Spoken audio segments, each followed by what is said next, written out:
April will mark the start of our 20th year in this business, starting from the UK over to the US and now France and Luxembourg.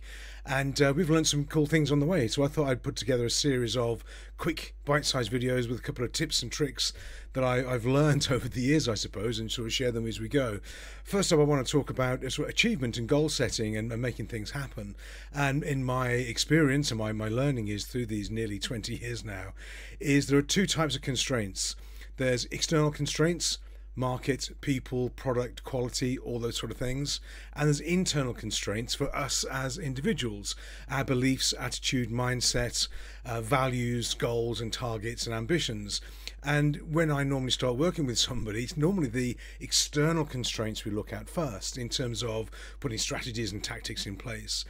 But then at some point, and this happens in just about every business, every client that we work with, the internal, the personal constraints show through at some point in time, because a business can only grow to the level of the constraints of the owner or the senior leadership team. Once the business gets to that level, the owner, the senior team will tend to self-sabotage it, lose momentum, lose confidence, lose trust, and they won't know where quite to take it.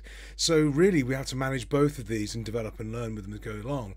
For me, I've learned over my career to manage the external constraints, all the good business stuff we know about. The most challenging aspect, of course, is the internal constraints. It's us, it's our mindset, beliefs and attitudes.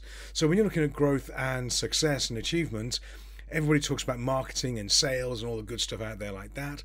Very few people actually talk about the internal constraints. It's us, and it's what if we want to grow our business or grow our sector, grow our achievements, we have to grow ourselves as well. This is either personal development or professional development. So if you find yourself getting to a point where your business is, bouncing off the ceiling or is plateauing or something like that, it may not be the external, it may not be the clients, the customers, the market and quality. It could be you, it could be your team, it could be us as individuals and our own constraints holding us back.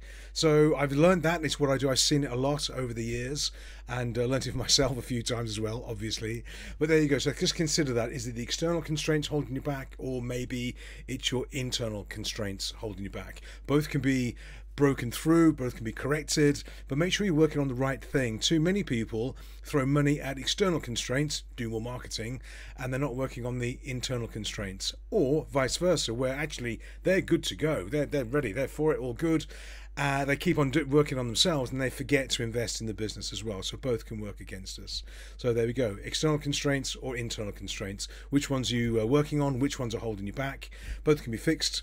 Have fun with them both. Let me know if I can help you, and more updates to come. In the meantime, see you soon and bye for now.